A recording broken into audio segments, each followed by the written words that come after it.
I think working in this space, like being an artist liaison or just, working as a bartender at one of the spots or, trying to work as a talent buyer, if it's not like, even if it's not your exact goal of being the artist up there, just working in the environment, you never know who you're going to meet and what's going to come next. So pivoting your full-time day-to-day job to something in the industry that's industry-based.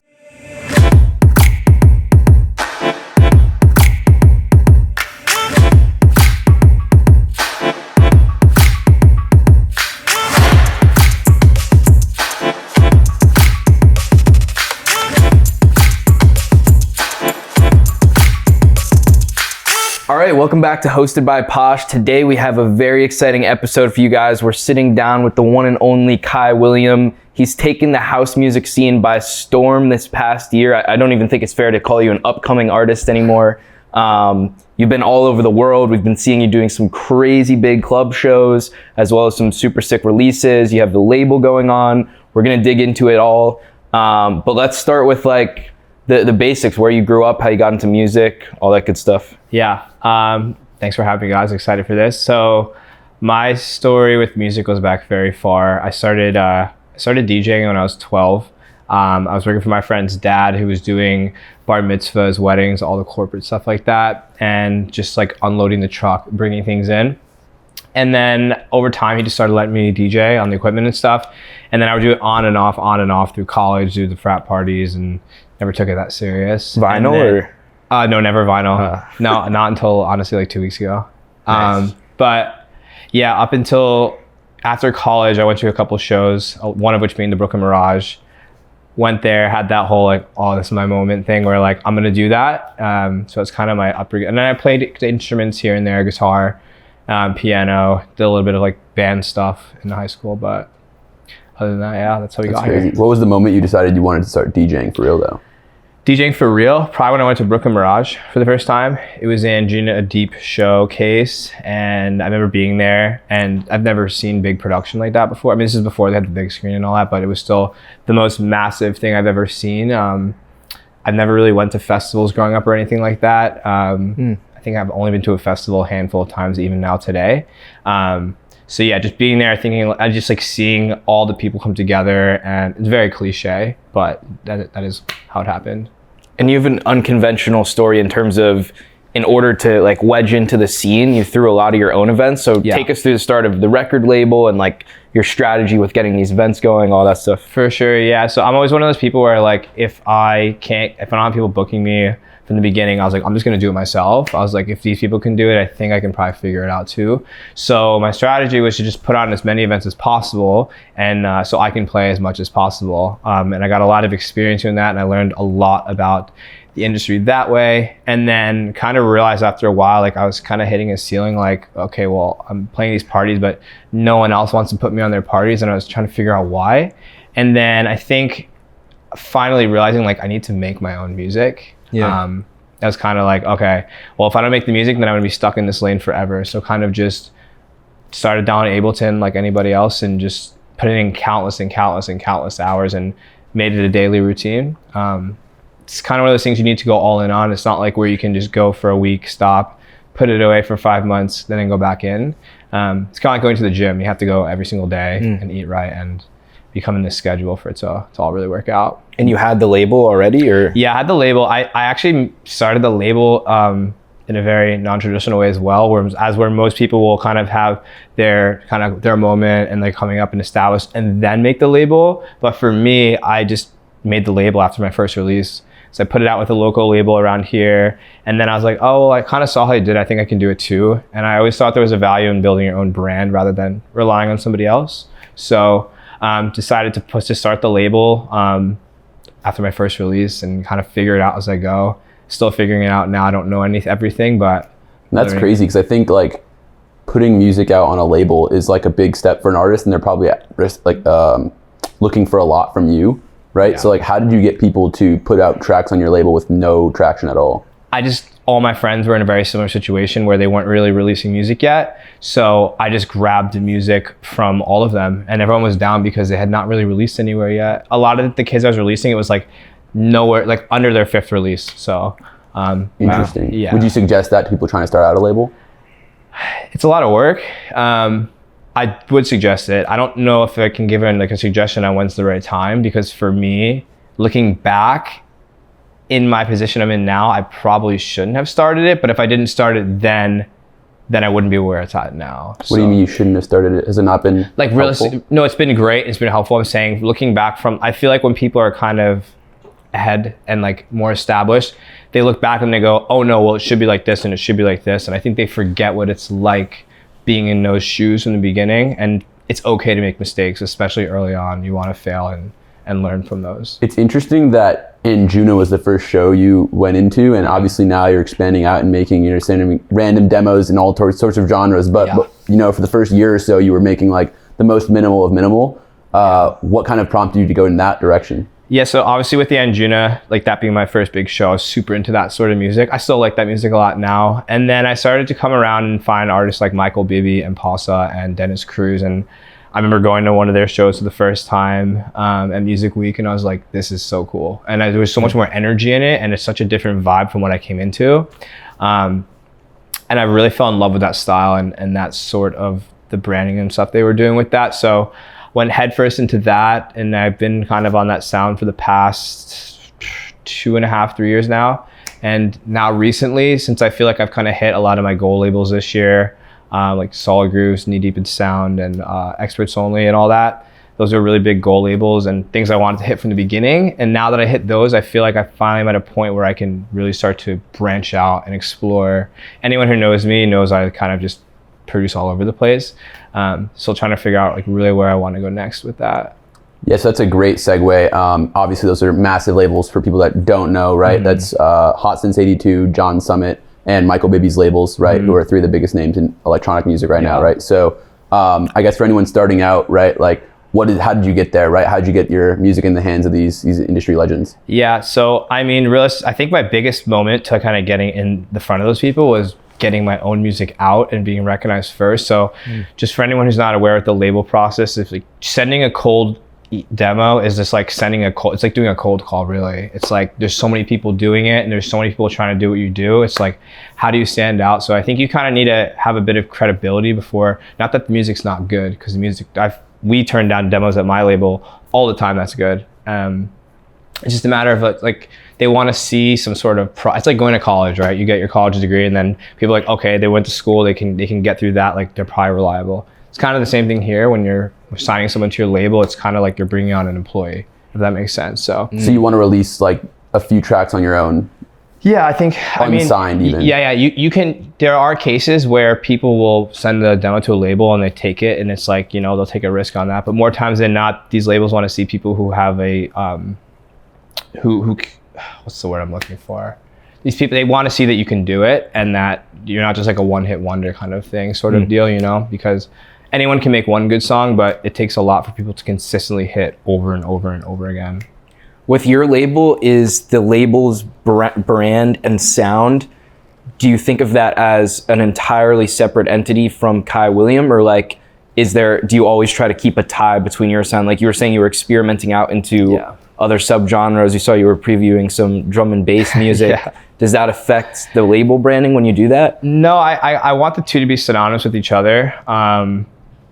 I like to, I mean, everyone knows my typical sound is like very groovy, very energetic. It kind of has that Kai Williams sound per se. But yeah, I mean, we put out a garage track not long ago on the label. And like, I don't have any garage music out. I just myself, but I like that and I play it in my sets. Yeah. So I have to think of my label more so now than even the past year, and kind of where we're going is, if it's on my label, I'll play it in my sets. It doesn't have to be something that I would particularly make. So yeah, I hope that answers the question. Yeah, similarly with what Avante was asking with how you got the tracks placed, I'm also curious, when you first started doing your own events and giving yourself obviously the headlining set at that stuff, how did you get those initial venue connects? Was there any big unlock that you found that allowed you to do bigger shows? Because you were doing like a few hundred people at these shows, right? Yeah, we were. I kind of have an interesting entry into market for all this, because it was me and Jeff Sorkowitz really started together, and we kind of had our moment during COVID, which was super interesting. So it's like the stars were really all, as weird as that is to say, the stars were aligned for us, because we were fortunate enough to have a residency at Barcode in New Jersey. And it was like, I think it was New York, and I think it was like New Jersey, Barcode, and Orlando. and like those were in Miami were like the only places really doing stuff during COVID. And luckily, fortunate enough, me and Jeff had the residency there, so we kind of built up that name for ourselves with all those big artists pairing like Jamie Jones and Lee Foss and Art Bat and all those names. Yeah. And I think through that, we were fortunate enough to be able to like message out other venues and say, oh, well, they just did all this during that. And then me and Jeff were really eager to start doing our own events as well in New York. So as soon as we could, the first venue was at Bogart House, and they're like, no one else is throwing parties yet. It's a kind of a weird time, and we're like, let's just do it because we're allowed to now. Yeah. So yeah, I think it's kind of like a little bit of luck and obviously a little bit of consistency. But I think also being consistent. If you're consistent enough, you'll fall into the luck eventually. Like right place, right time. It brings up a good point though, that like your first gigs ever were, supporting actual touring artists. And I think a big problem with a lot of up and coming DJs is like that it's very hard for them to get out of the local scene, which even though it's a local venue to New York or New Jersey, it's more like playing the Lower East Side bar or playing, that venue that's not an artist driven venue. That's more about like it's just like a guest list spot, right? And it's like, then they're like, woe is me, why am I not touring and things? Well, A, they're not making music, but B, like they're not being seen with these other artists. And I think that's like, would you say that's probably one of the keys to early success? Yeah, I think another thing is there's a really big power in saying no. Don't take everything. I think you're a product of your environment. So if you keep playing those like local bars and stuff over and over again, you're associated with as those artists, right? So it's a good example. If someone wants to get out of that, you don't have to cut it all together, but start playing a little bit less, start going out to those events at the Mirage or elsewhere, or these venues that are booking these more artist driven events, and get to know the staff there, talk to people, talk to the security guard, talk to the bartenders, become friends with these people, and then they'll introduce you to their boss when they come by or whoever, the booker. Don't ever underestimate who you can meet out on the dance floor or the people who are working there, because those are the people that can really push you forward. And that's something that helped me a lot, going out with a purpose. And I'm going to go out today and I'm going to meet this owner. I'm going to go out today and I'm going to meet the DJ playing so I can give them promos and maybe they'll suggest to put me on one of the shows. I think an interesting dichotomy though is that, especially if you're trying to make a full-time living DJing, right? Typically the local bar is actually what pays the bills. You can get paid $800 to $1,000 a night to just play for 6 hours open format. You know what I mean? And so if someone is trying to make that shift, it might be hard to say no for them, even if they are going out on the off nights, meeting the right people. So I mean, do you have any suggestions, or what's your story of like how you were kind of making ends meet before you started making considerable income DJing? Yeah, so I had a full-time 9-to-5 job just doing sales for like 5 years right out of school. And then, like drug dealing types, or no, I was just doing sales and like just any sales job I could get. And then I eventually met Avante and you, and I was like, well, I kind of got to get out of this, and just if I want to do this, I need to figure out some way to work in it. So I think the shift from going to working from corporate to at least working in this space where I can, because I was doing sales for you guys, so it's like, cool, I'm talking to promoters all day anyway, so now I can leverage that to get booked through them. That was my thought process anyway.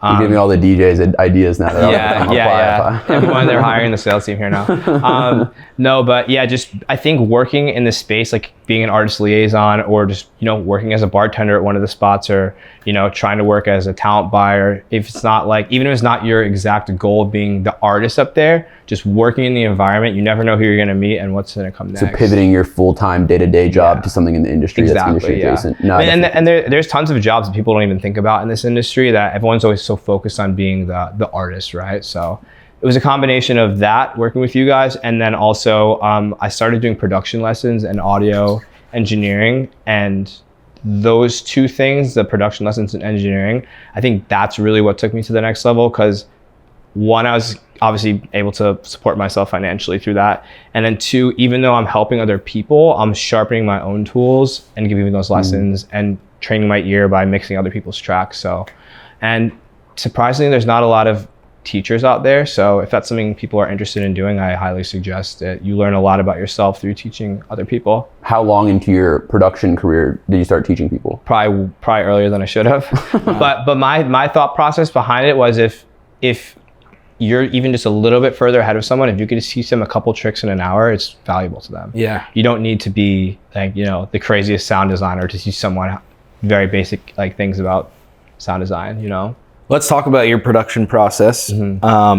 Where do you start usually? What gives you the biggest inspiration? I usually start with I was just very big on drums in my music, so I feel like I just really spend a lot of time getting my drums right. I feel like with a good pair of drums, you can kind of put anything on top of it and it'll sound good. So I'll make my drums and then I'll just go looking for some sort of vocal sample. Even if I'm not, I think this is a good key too. If you're not gonna use it, you can use a really big sample and you can always replace it later. I find using really well done, like even like hit stuff that's been a hit, using those as holders to help you kind of produce the whole track can really help get the track along. Because it's really hard to think of those really catchy melodies and stuff which kind of drive the track. So if you can at least have that as a placeholder and then remove it later, send it to somebody like a vocalist and say, hey, I really like what's going on here. And then they can use that as a reference. So I think that can help you not feel so stuck, because it's a very intimidating thing and daunting thing, but just having those little tricks to kind of put someone else's on top and then take it off later helps me a lot. Yeah, I feel like I've heard that, like, obviously, like, a good sample can make an entire track, but you're saying you start with the drums before you know a sample? I start with the drums, yeah. I mean, my music is very drum focused. If anyone listens to like my music, you can usually hear my drums in it. I kind of pride myself on that. So after the drums, and then I'll hit either like a really good melody, I'll write out a nice melody, or kind of just borrow one for the time being from another sample and then replace it later. What do you think is the best tip for some great house music drums? Some great house music drums. Just something you can listen to over and over and over again without getting bored of it. So I'll make my 16 bar groove, and then I'll just hit play and I'll sit there. And if I can listen to that like 5, 6, 7 times through without getting bored, then I know I have a really strong backbone. Do you layer a lot? Yeah, a lot of layering, ton of layering. Sometimes get into the technicals, like with the kick, how many kicks? So I just do one kick. Sometimes I'll do 2. I'll separate them, and then hats. Sometimes I have 3, 4 hat layers, 3, 4 clap layers, and then I'll just fill in. I have a lot of percussion in my tracks, so I just try to fill in the gaps with all the percussion as well. I mean, there's a lot more technical tricks. Obviously, I can't say on here, but yeah. Yeah, we don't want to spoil them. Yeah, no, I'm not a gatekeeper at all. If anybody knows me, I'm always down to help out. And when you first started producing, and you were saying you were really on the far minimal side, now you've gotten more into the groovy side, a little bit more quote unquote mainstream. We've also seen in electronic music in general the return of house over the past 3 years from all the big room bullshit. Like, where do you think what is the next soundscape? Describe in 2027 what you're gonna hear when you walk into space or like some of the marquee venues. So I think house music in the next 3 years, that's such a hard thing to say now, because I feel like even when I first started, everything moves so quick now, where it's like, I feel like there's been trends for a month now and things are moving on, or 2 months now and things are moving on.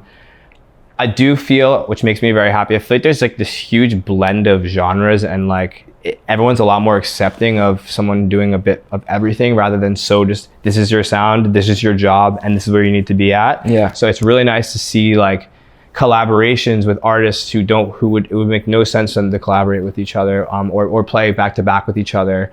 An example, I just played with Yulia Nico at Musica, and if anyone is not familiar with Yulia, she makes like more on the melodic side of music. I'm more on the techie side. So it was a really cool, fun back-to-back, really challenging. But everyone was really accepting of it. And I'm just very excited for the next 3 years.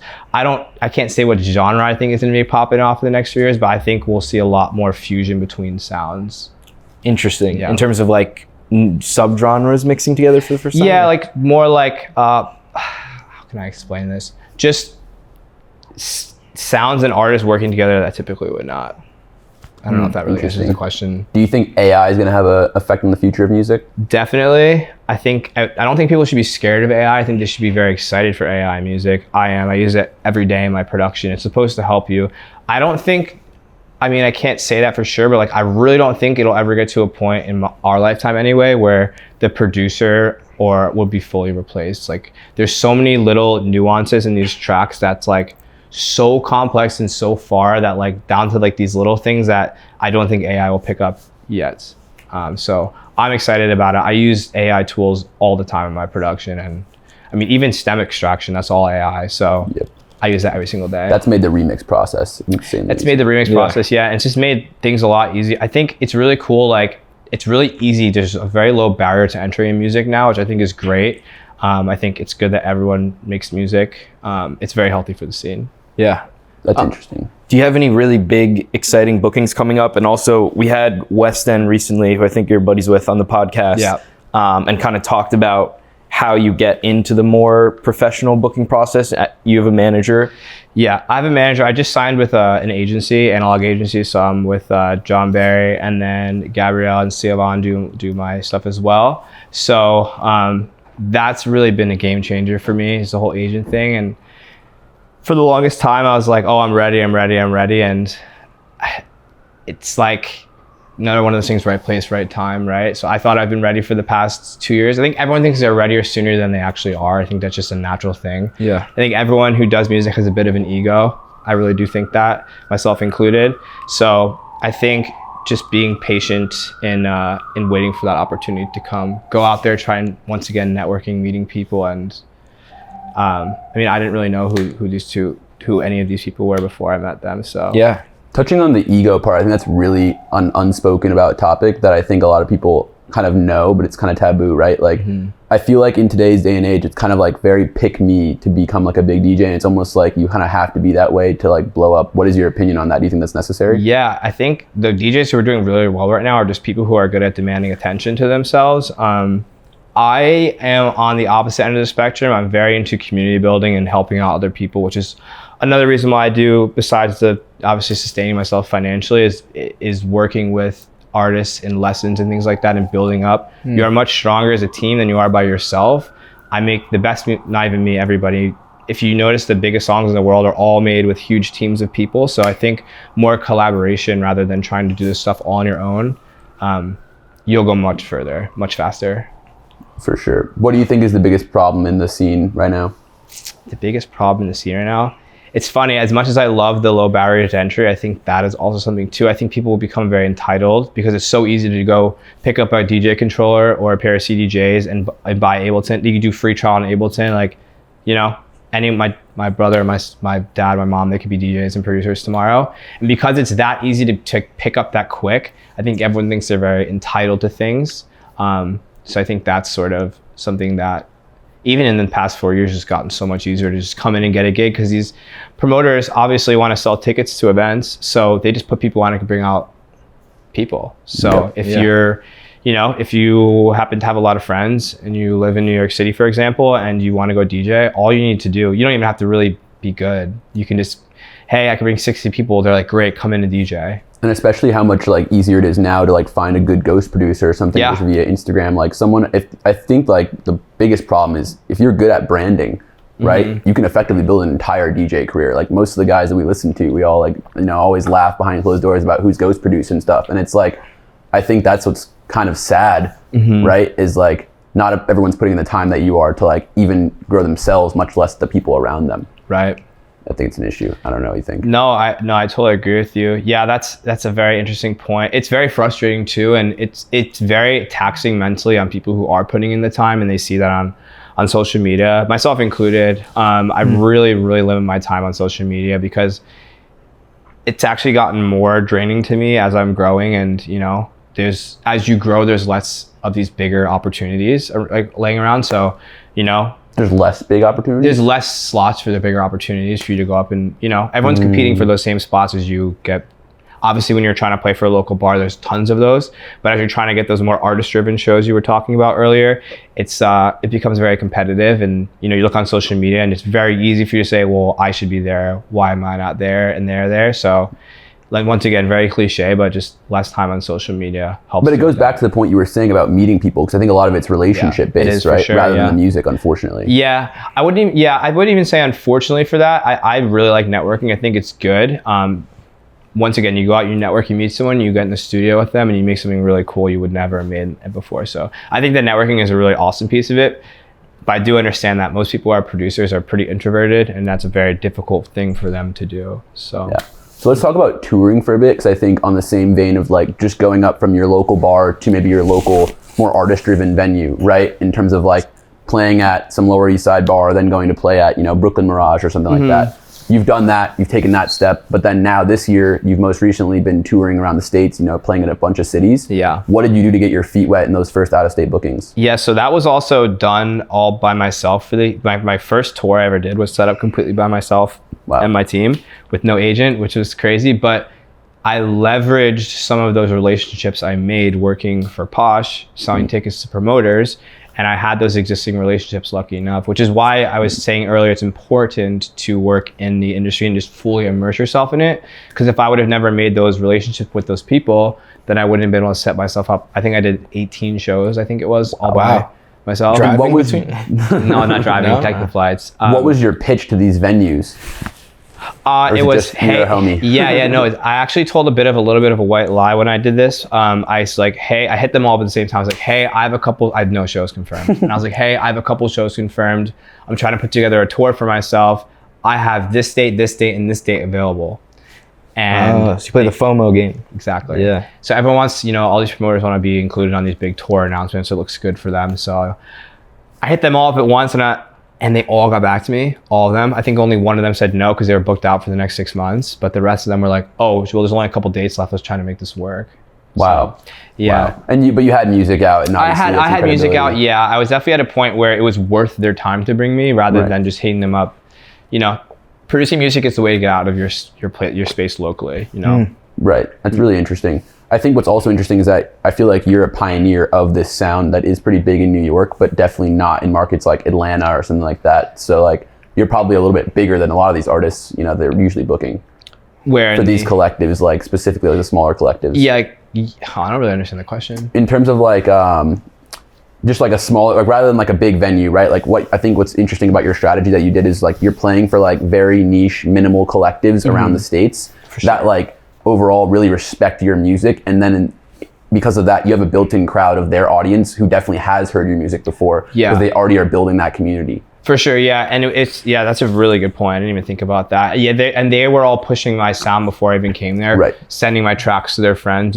These were not massive clubs I was playing. There were only 100, 200 person rooms on this first tour I did. So it was very easy for me to go to these cities and have a very successful first run of shows. Exactly. Which I think that's another good point. If you're trying to get into these other places, don't bite off more than you can chew. Yeah. Don't lie to the promoter and tell them that you think you're going to bring out all these people. That's a bad look on you. And the last thing you want to do is show up to a show and no one's there. It's like it's cool to travel and play shows, but if you're gonna show up and there's no one there, you were on one of those shows with me and there was no one there, and it's just a shitty feeling. You just are there and you travel. You spend all this money to get there. Probably burnt the whole fee because the fees in the beginning aren't that great, and you get to rip some tracks you wouldn't have ripped otherwise. Yeah. There you go. Yeah, exactly. That's awesome. So earlier this year, you completed that 18-show tour. You just went on a tour also with West End. We saw that was really awesome, and you've been playing a bunch of shows as well as putting out a bunch of music. Also, you have a bunch lined up for next year. I think what's really interesting is that you're really at a very pivotal moment for a lot of artists. So what's on your mind these days? What's the main 2 or 3 goals for you next year? Yeah, the biggest thing for me next year is pushing Andhera, my label, and we're going to be doing events. Finally, we just confirmed our first event for February, so really excited about that. Doing more education focused and community building stuff with the label as well. We did a production workshop earlier this year, which went really well. We sold that out, and we're looking to do it even bigger this year. I think we're going to do a couple of them. And thirdly, just to keep really pushing myself musically, and not to try to just fall in that same lane of what I've been doing the past year. I think a lot of artists get really good at one sound, but I think at the same time, they kind of limits them because they're not pushing themselves and getting out of that comfort zone and kind of unlocking that full potential. For sure. Yeah. What is the next big unlock for you? I think getting into more sound design and music theory and proper songwriting. I put out a lot of club music, which I think I'll do forever, but I think I'm really interested in learning how to properly songwrite and work with bigger teams on tracks and not just trying to do everything myself. I did a lot of solo releases this year, which was great. I think there is a time and place to do solo stuff, and I also think there's a time and place to do a lot of collaborations. So I have a ton of collaborations lined up for this year, and I'm going to continue to work with other people probably for the next couple of months before I kind of dive in and do my own thing again. So, I mean, it seems like you obviously put a lot of weight into networking in the industry. Would you say that the main way that you're building up a fan base is strictly through music, like not worrying about marketing in any way? Yeah, I've not really done much I do. The only marketing I do is on my releases. I'll try to come up with like a cool, creative sort of video. I did one for Solid Groove's release with like where I went on the subway. I don't know if you guys saw that one. Yeah, it was awesome. Thanks. So I did that one, and then for Knee Deep in Sound, we just did a massive poster on the highway of the artwork, which me and Jeff actually put up ourselves. Wow. Yeah. Wow. Like you went in at night or something? No. Like we ordered this massive poster. Probably, I don't even know how big it was, but and then we went. We rolled it on. That's awesome. Yeah. So I try to do something interesting like that. But other than that, no, I don't do much like marketing or ad campaigns. It's mostly just me connecting with people. I think my biggest marketing for me is just people talking in general. Yeah. And I think I'm more, I hate to use the word, I think I'm more popular with the DJs and producers than I am with actual fans. But I think we live in a time now where there's so many of those people where that's actually okay for now, where I can have that be my main audience rather than the fans coming to the shows. Yeah. Because if you think about it, most of the shows now are people that DJ and produce anyway. So I think if I can connect with those people I think you connect on a much deeper level with those people rather than the fans, because you're kind of holding the keys to their success in the industry when you're teaching them, how to produce and how to navigate the industry. And they kind of become like ride or die. That's a big thesis we have, is that everyone's an organizer in some sense. Absolutely. And the same thing, everyone, who's a fan of this music, if you have someone massive playing your tracks, all those thousands of fans are hearing it. What is this? What is this? Whoever knows him, he's saying it's Kai William. Yeah. And I think that definitely has a massive impact. But yeah, this has been super awesome. I think we want to end with some funny questions and some fun little activities. Yeah. So you have a really big presence on Twitter, and you tweet out some really stark opinions about music and just, I guess, stuff from tours. So Avant and I have both picked out a couple tweets that we think are really funny, or personally, I want the backstory behind some of these. So I'll start. How unaware of your surroundings do you have to be to bring a JBL to the gym? Was this at a home gym? Yeah, this is my gym at home. I was just working out, and just like, I don't understand why they had a JBL boombox in the gym, and they were walking around with it, and they were being super loud. They were grunting. They were just blasting like really, really old school EDM, like main stage music in the gym, and just put your AirPods in, man. And no one came up to them. No one said anything to them. The guys were absolutely massive. Like, no one's gonna say anything to those people. Just throwing their weight around, literally. Move. Yeah. Should have been like put on some Kai William. Oh, God. It's like when people do that in the subway too. I can't stand that. Like, no one signed up for that. Yeah. So we got one: playing my third afters in a 7-day period. I'm in a different time zone right now. Do you remember like what shows that were? Yeah, I had one in Texas, I had one in New York, and then I forgot where the other one was.